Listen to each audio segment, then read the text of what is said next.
Welcome, guys. Tonight we'll take another quiet stroll through the dusty corners of history. A place full of forgotten routines, questionable decisions, and ancient people who somehow made life more complicated than it needed to be. From strange bathing rituals to habits that involved rocks, bread, or shouting at the moon, ancient folks had their reasons. Probably. But before we begin, drop a comment telling us where you're watching from and what time it is there. Always interesting to see how far this sleepy little history club reaches. This time, we're diving into weird daily habits of ancient people that somehow made sense. A calm, slightly ridiculous journey through the quirks of the past. So grab a blanket, get comfortable, and let's drift back to a time when everything was slower and much weirder. This is history to sleep to. Let's begin. In the vast tapestry of history, it's often the grand events that get all the attention. Battles, empires, revolutions. But beneath those headlines, real life was happening. And real life, especially in the ancient world, was weird. Take a moment to imagine waking up in ancient Mesopotamia. The sun hasn't even risen, but already your neighbor is outside chanting to the household gods. Not because he's devout, well, maybe a little, but because if he doesn't do it exactly right, he's convinced his barley will turn to dust. So he stands there, barefoot in the mud, muttering phrases passed down by someone who once forgot to close the grain jar and blamed the gods for weevils. Breakfast isn't toast or cereal, it's a chunk of fermented barley bread, possibly dipped in something vaguely sour and warm. It doesn't taste good, but it's what you eat, because that's what your father ate, and his father, and probably someone during a flood who thought it was a decent idea to eat half-rotted grain instead of starving. And so the tradition was born. These habits didn't make much sense then. And then they don't make much sense now, but for some reason they stuck. People clung to them like they were sacred truths, often with a seriousness that bordered on the theatrical. Consider the Romans. To them, bathing was a performance. You couldn't just splash some water on your face and be done. No. You had to move through an elaborate sequence. The tepidarium, then the caldarium, and finally the frigidarium. Why? Because someone decided that cleansing required temperature-based suffering. Also, because it gave them the chance to gossip in hot rooms without clothes on. Even more fascinating is how many of these rituals were solutions to problems no one really had. In ancient Egypt, for example, nobles would shave their entire bodies, eyebrows, arms, legs, everything, only to glue on artificial beards for formal events. It was a very confusing one. But here's the thing. These daily habits tell us more about ancient people than any war or monument ever could. They reveal the rhythms of their lives, the things they feared, loved, and believed in. They weren't always logical, but they were always human. And as we sink deeper into these curious routines, maybe, just maybe, we'll begin to see how even the most bizarre customs had their own peculiar kind of sense. Egypt. Not the pyramids, not mummification, but the fact that elite Egyptians shaved every hair off their bodies, eyebrows included, and then wore elaborate wigs and glued on facial hair instead. Why? Because cleanliness was sacred, lice were a menace, and wigs were considered more respectable than natural hair.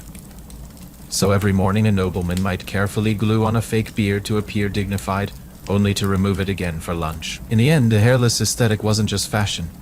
It was a lifestyle, and apparently a very itchy one. Meanwhile, in ancient Rome, wealthy citizens developed the habit of vomiting during dinner parties. This wasn't because the food was bad, quite the opposite. It was because Romans believed in enjoying everything in excess: wine, food, pleasure, even purging. So at grand banquets, guests would eat until full, excuse themselves to a room with a vomitorium, not the architectural kind, but an actual designated spot to throw up, and return to the table for another course. A strange cycle of indulgence, digestion, and polite barfing. Bon appetit. In China, during the Tang Dynasty, it was fashionable for upper-class women to paint their teeth black.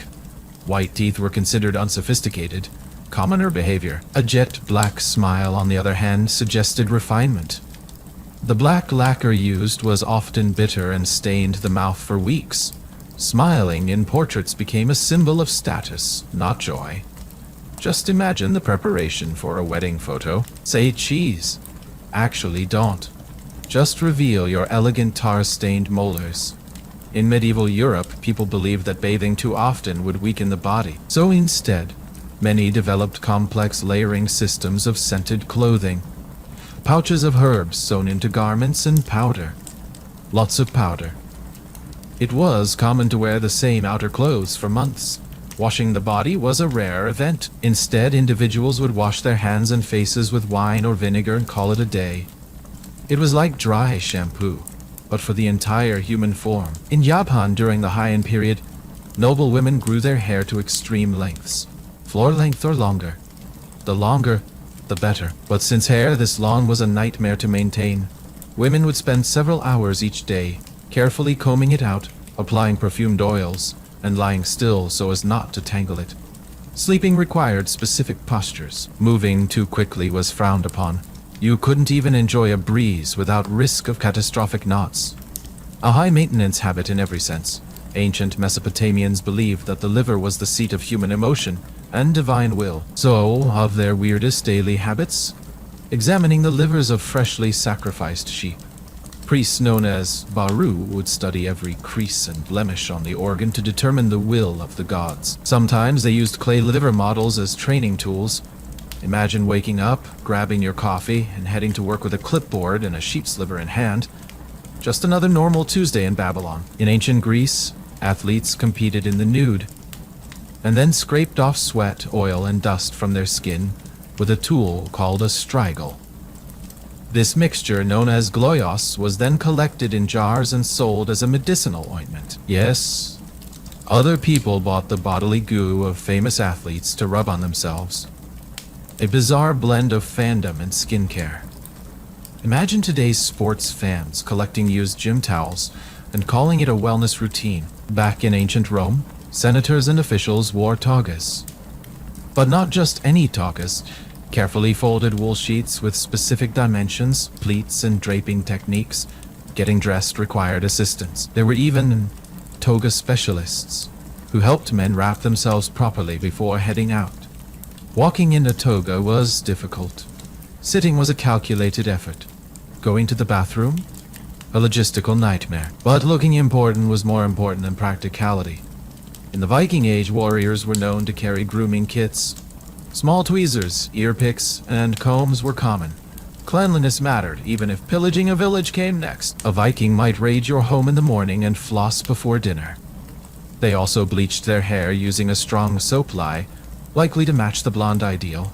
Who said brutal warriors couldn't be beauty conscious? In the Aztec Empire, nobles chewed chicle, a tree sap, as a form of breath freshener. But it was considered vulgar to chew in public, unless you were a child or a prostitute. So noblemen would sneak chews between palace walls, or chew with their mouths completely closed in meetings. Essentially, ancient gum etiquette was stricter than today's opera houses. In Mughal India, noblemen carried personal perfume bottles everywhere. They believed scent was a sign of divine favor. The ritual of applying perfume was as important as prayer. Some even applied scent behind the knees, between the toes and under the turban.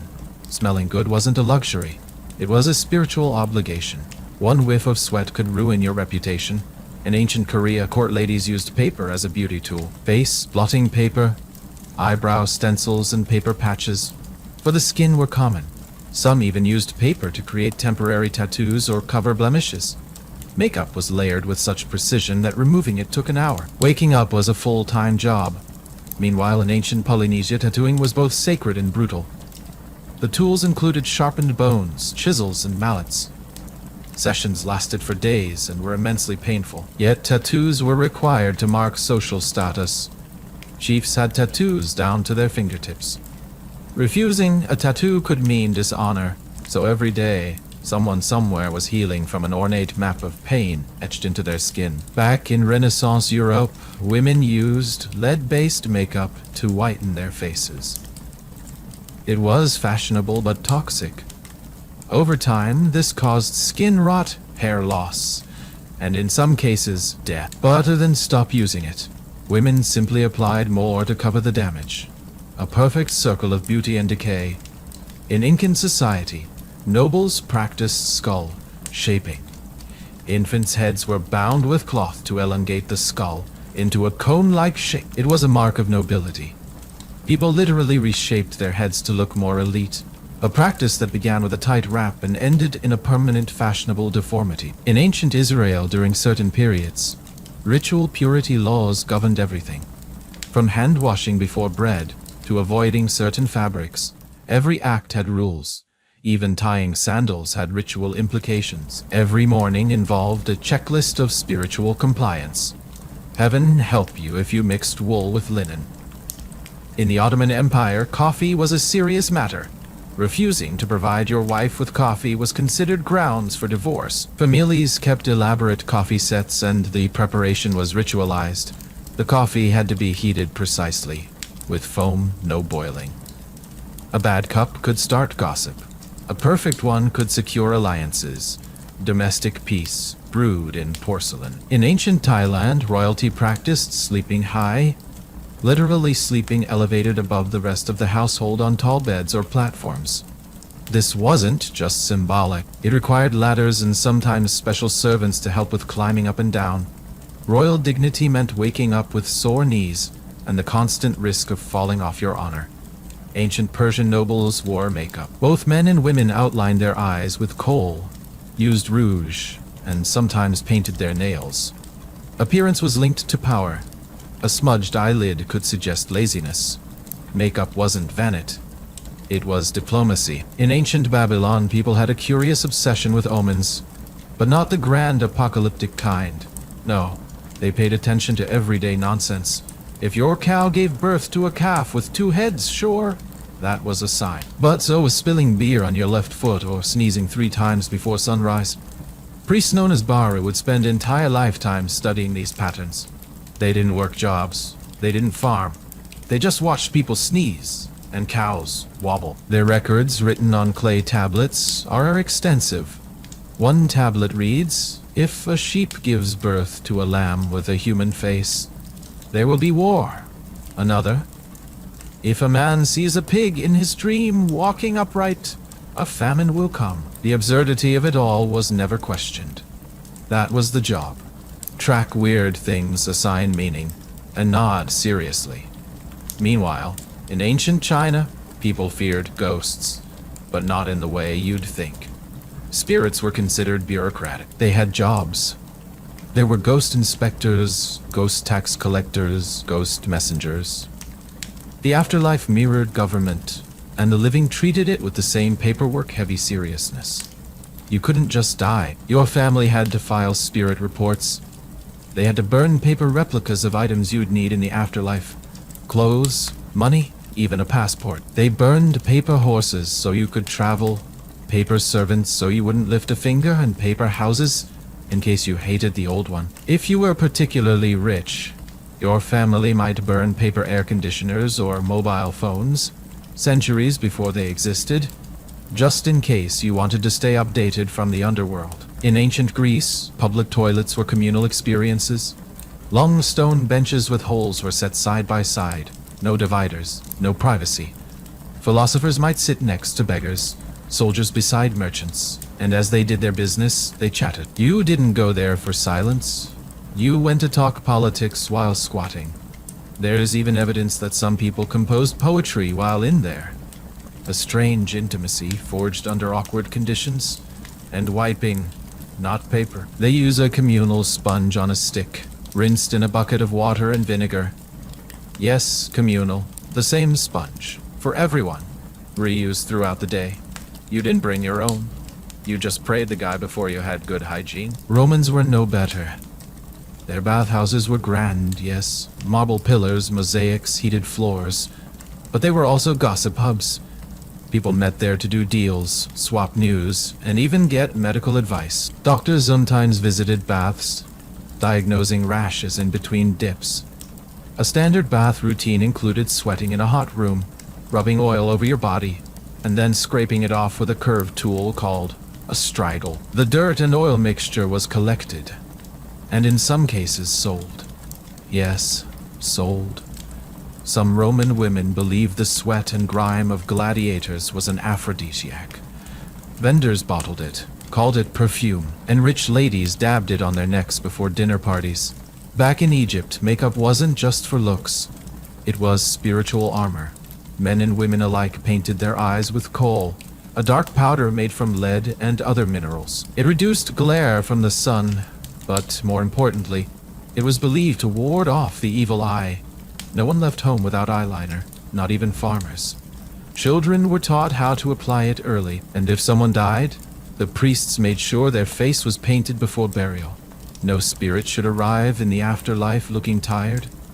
And their wigs, not just fashion. Lice was a huge issue, so Egyptians often shaved their heads and wore wigs made of human hair, palm fibers or wool.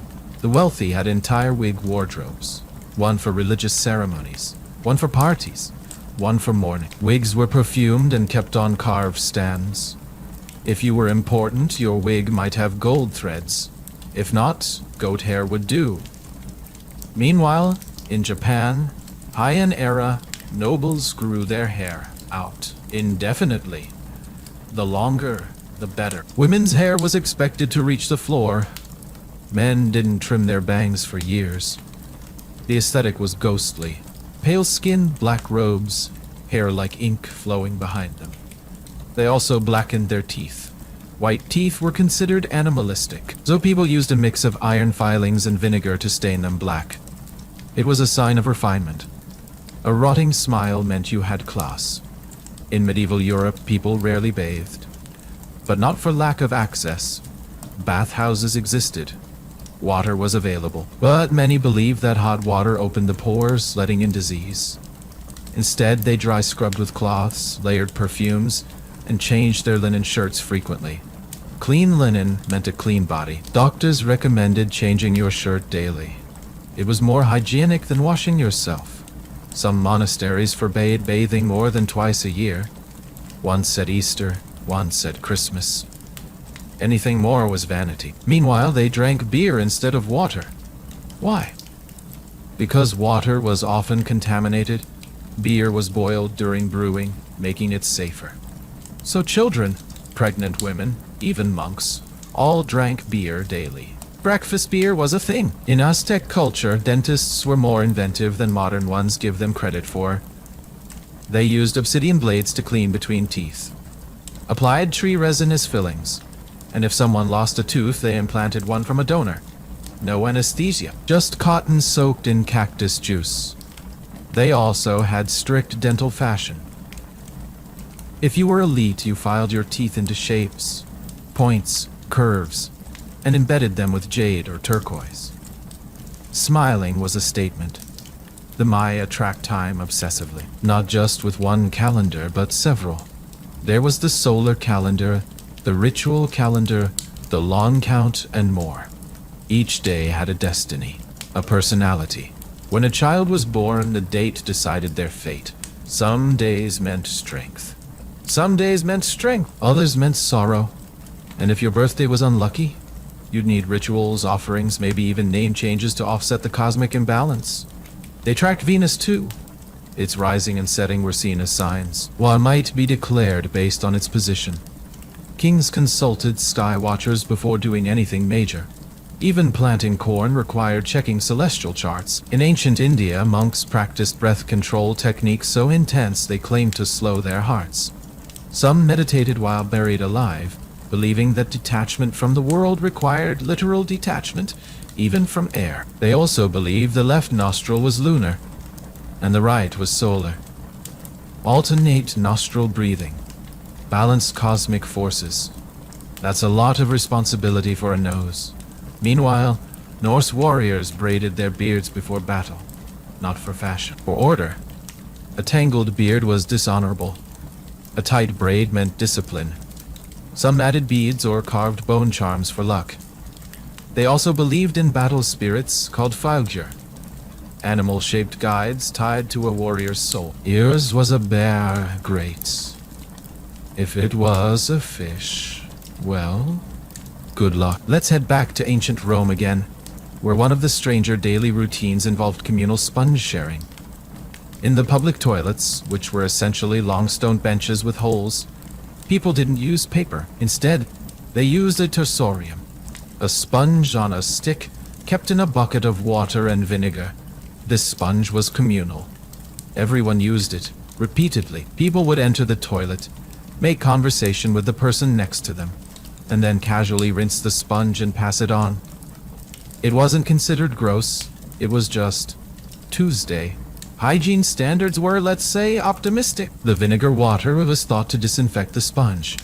But considering that dozens of people could pass through a bathhouse in a morning, the sponge probably did more to spread things than clean them. Still, this routine was so embedded in daily Roman life that some households had personal sponges, decorated even.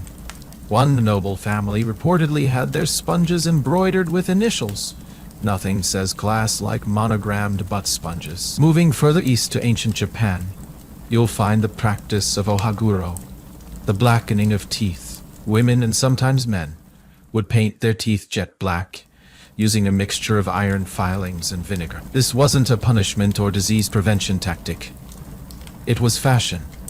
It meant you were mature, married, and respectable. To modern eyes, it looked like everyone had just chewed a chunk of coal. But back then, white teeth were associated with animals and demons, so blackening them was a way to distance oneself from the wild and embrace civilization in a way that permanently stained your smile. This ritual was performed daily, or every few days, with some formulas causing teeth to rot over time. But that wasn't the concern. It was elegance, the smell, the taste, all secondary to appearing as a proper adult who looked like they swallowed ink for breakfast. Meanwhile, in ancient Mesopotamia, people believed in the daily power of omens, especially those delivered by liver. Not their own, thankfully, but the liver of sacrificed animals. Each morning, priests would examine a freshly removed liver and read it like a daily horoscope. They would note bumps, discolorations, or strange shapes and interpret them as messages from the gods. If the liver had a blemish on the lower left side, that might mean rain was coming. A swollen lobe, perhaps a military defeat. No blemishes, an ominous sign that the gods were withholding communication. And someone should probably be punished for that. Families consulted these readings for everything, from planting crops to deciding if they should talk to their in-laws that day. So yes, before breakfast, someone somewhere was poking at a liver to decide if your aunt should visit. In ancient Mesopotamia, there was a curious practice known as liver divination. Priests would sacrifice a sheep and study the shape, color, and texture of its liver to interpret the will of the gods. This wasn't a fringe ritual. It was official state business. Kings delayed military campaigns until a priest told them the liver looked optimistic.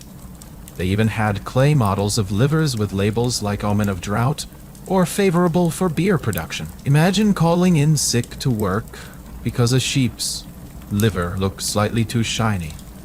In ancient Egypt, people shaved their entire bodies, every last hair, to stay ritually clean.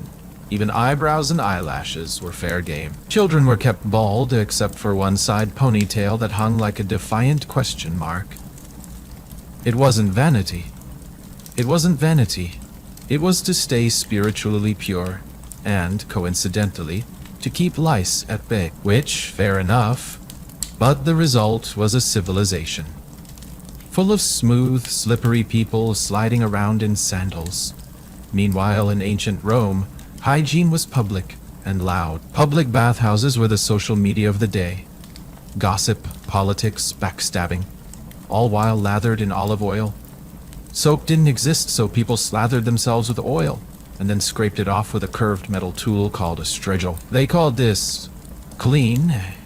If you didn't bathe publicly, people assumed you were hiding something. Or worse, that you smelled natural. In ancient China, it was believed that long fingernails were a sign of intelligence and nobility.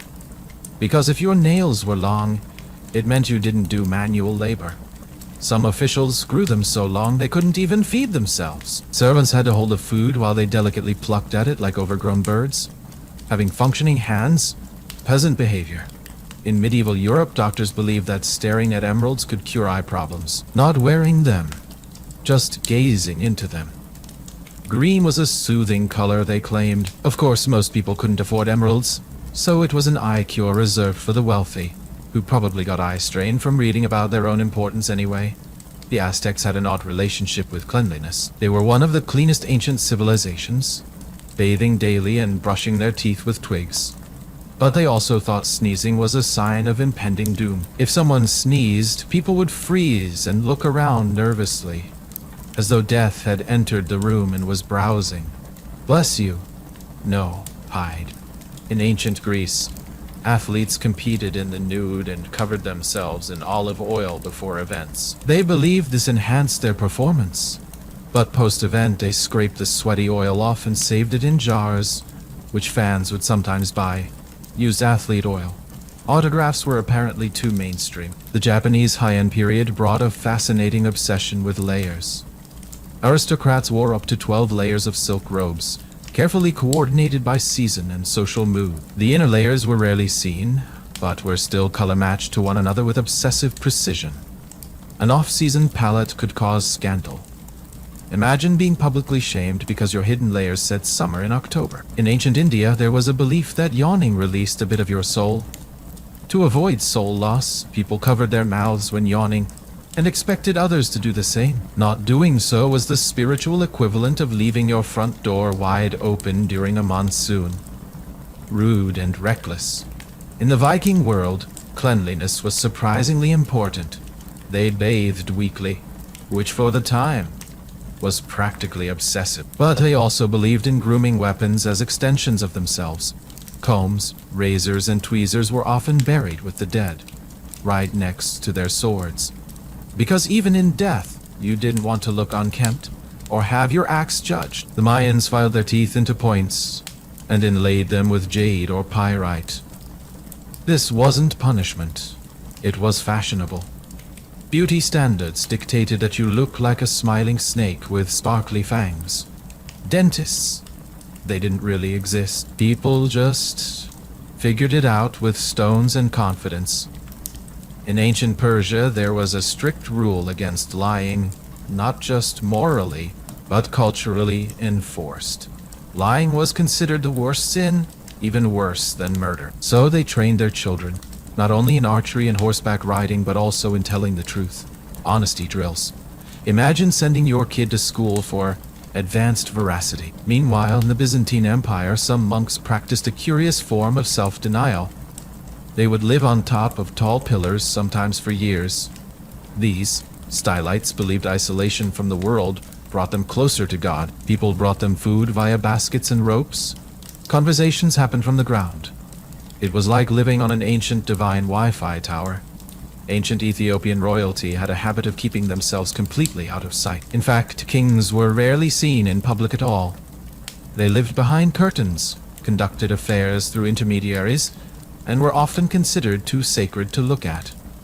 The job description was essentially, rule the nation, but like a ghost. In Thailand's past, there was a belief that sleep was dangerous for your soul. It could wander off while your body rested. To prevent this, some people tied strings from their wrists to sacred statues or family altars, like spiritual leashes for their souls. Restless sleeper, you might wake up hollow. The Inuit of the Arctic had their own version of a morning routine. Before starting the day, they would step outside and breathe the sky. This wasn't poetic. They believed taking in the crisp open air of the tundra gave them strength and peace. No coffee, just sky.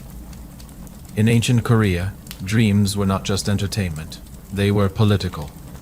Officials could be punished or promoted based on the interpretation of their dreams. There were dream readers in the royal court. A bad dream about a tiger could result in demotion. A peaceful one about water, promotion. So naturally, people tried to influence their dreams by sleeping in specific positions or near certain plants.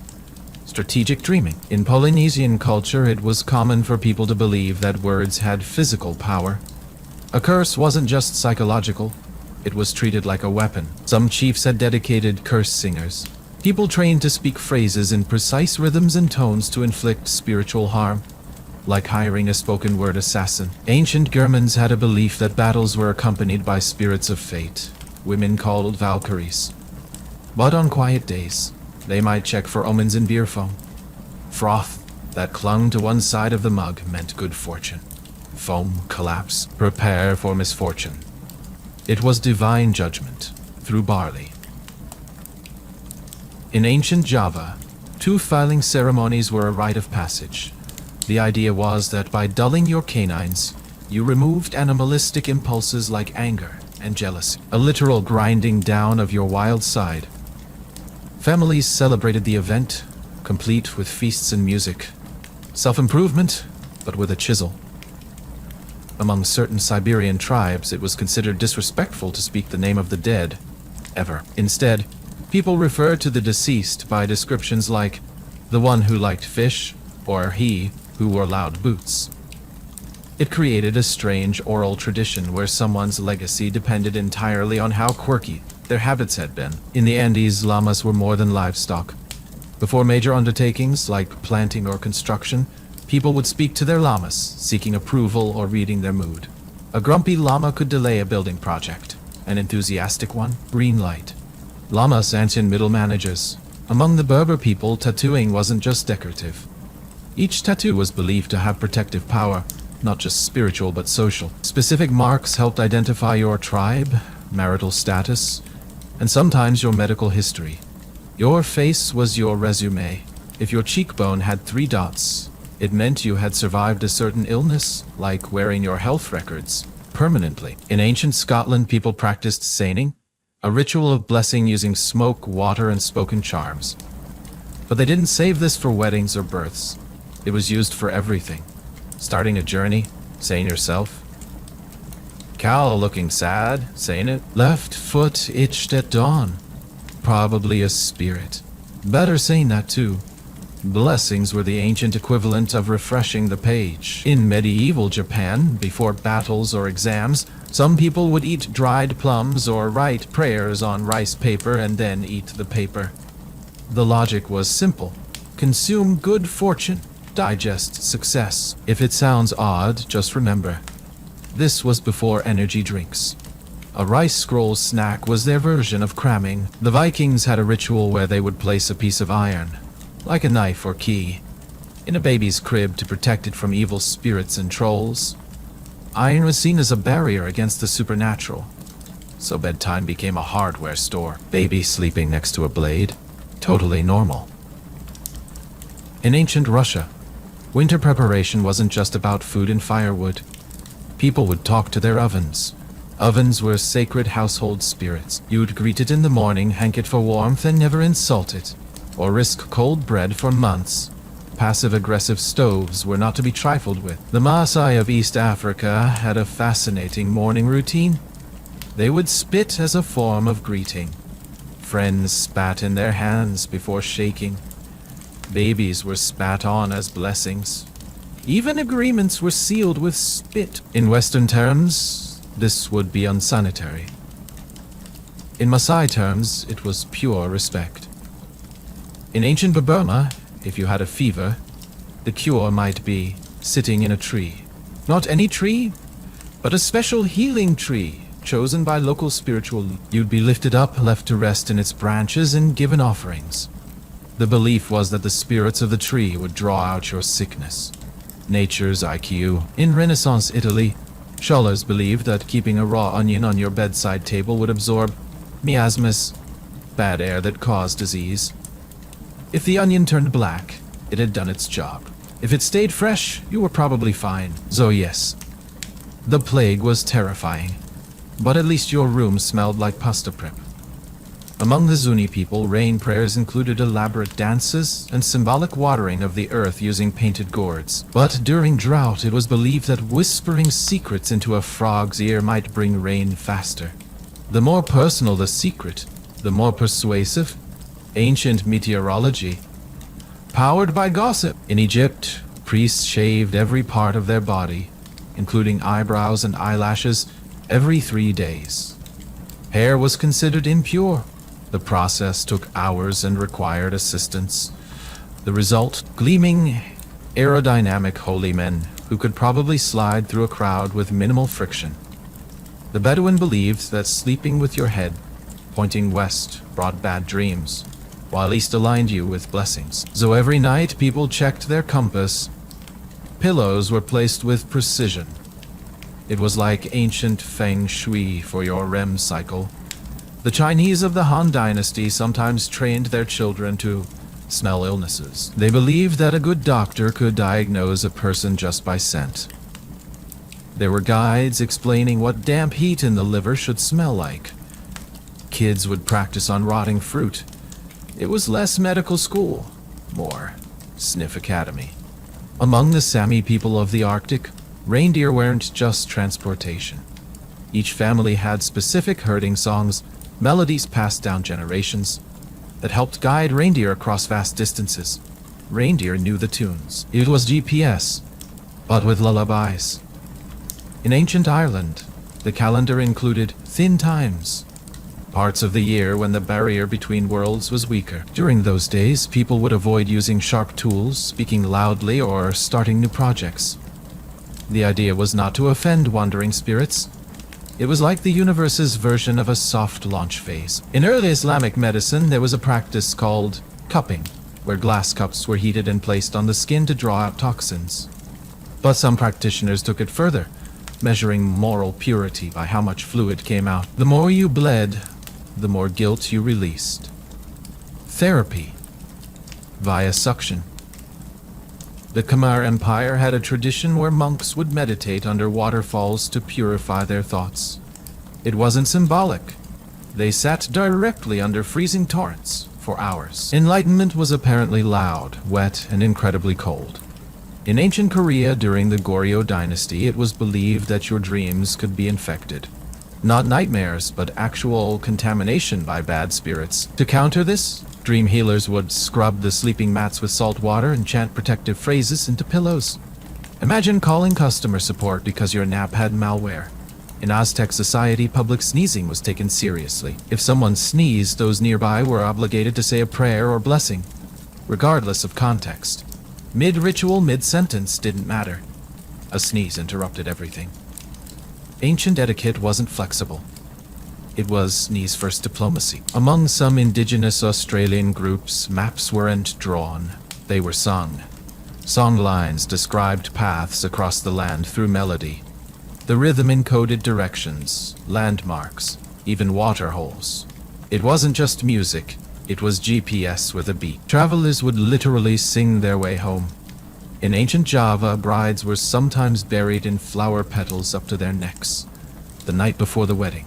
This was said to purify the soul and soften the skin. No one asked the bride if she was cold, itchy, or in need of actual rest.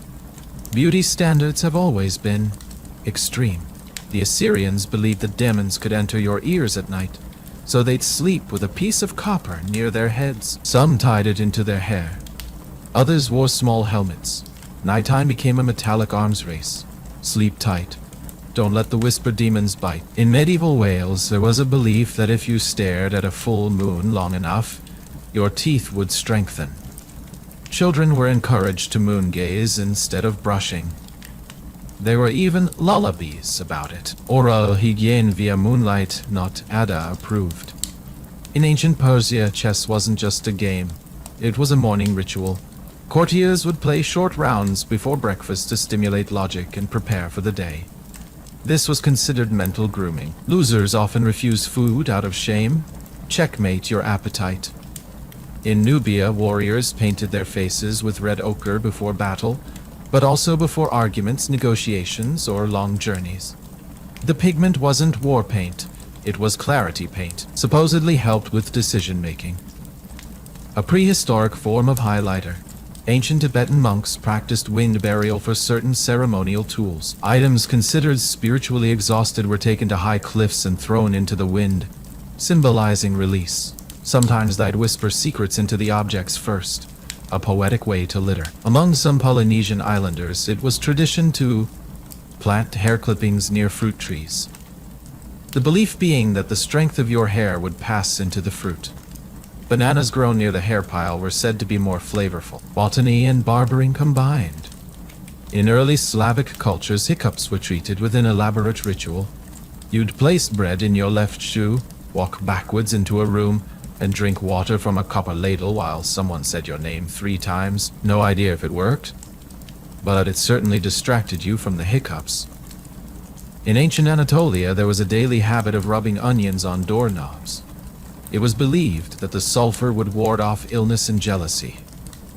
The downside? Everyone's hands smelled like lunch prep, but at least they were spiritually protected. In parts of ancient Ethiopia, court scribes carried honeycomb pieces in their sleeves, not as snacks, but to chew during writing for mental clarity. It was believed the sweetness kept bad thoughts away, a sugar high for ethics.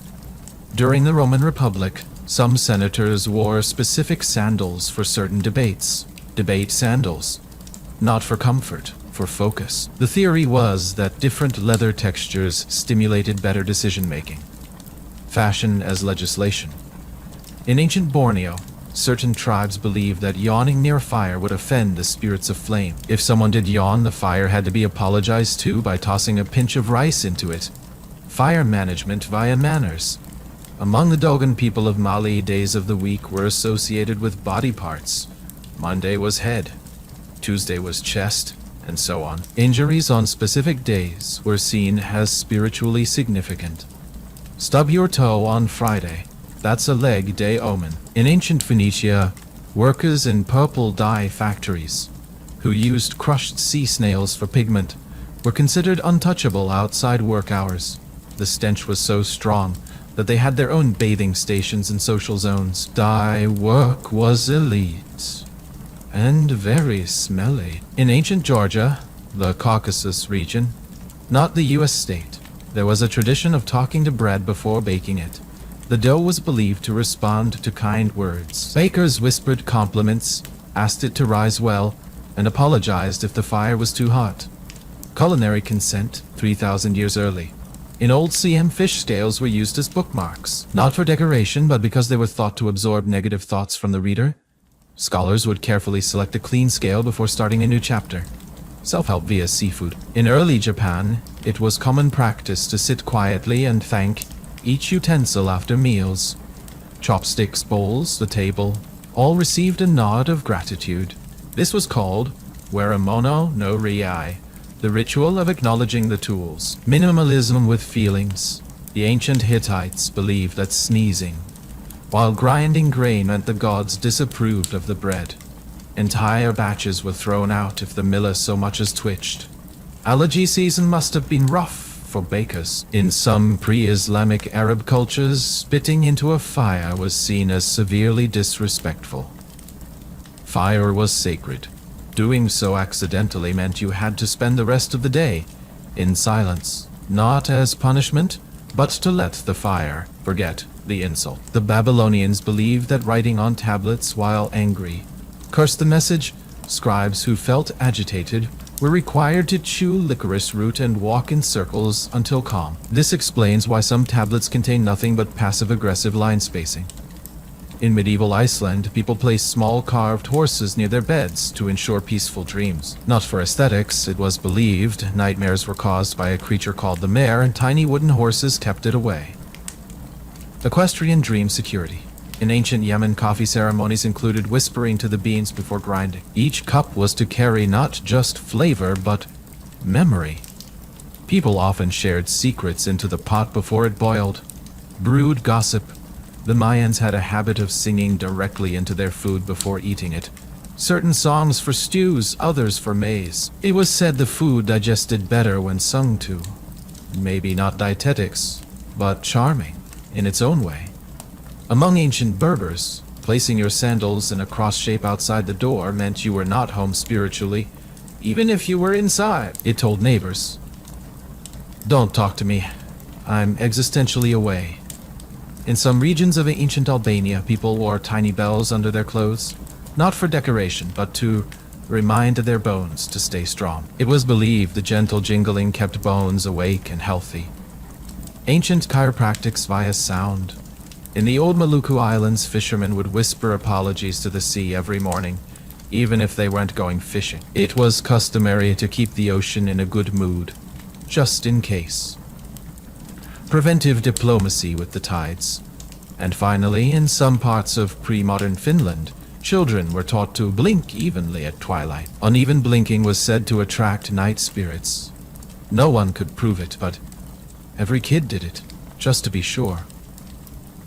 But perhaps no culture embraced weirdness in daily life quite like the ancient Celts. In what can only be described as the most chaotic way to assign leadership, Celtic tribes sometimes picked their kings through contests of poetic insult.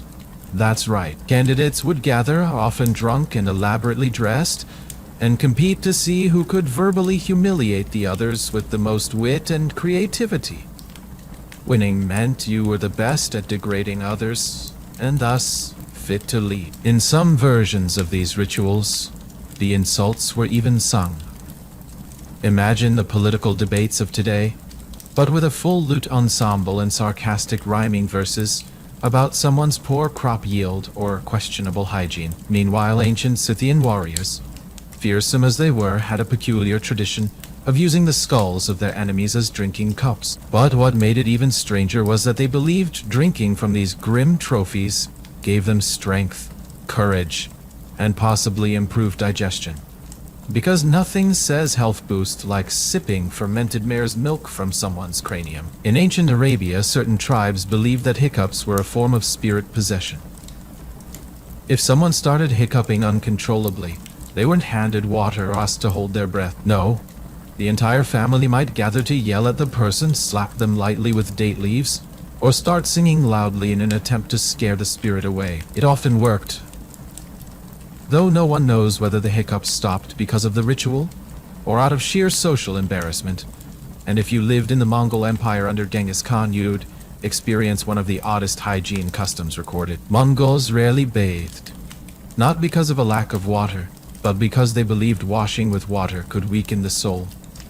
Instead, they smoked themselves clean. People would sit in tents filled with burning herbs, sweating profusely as the smoke absorbed body odors and allegedly spiritual impurities.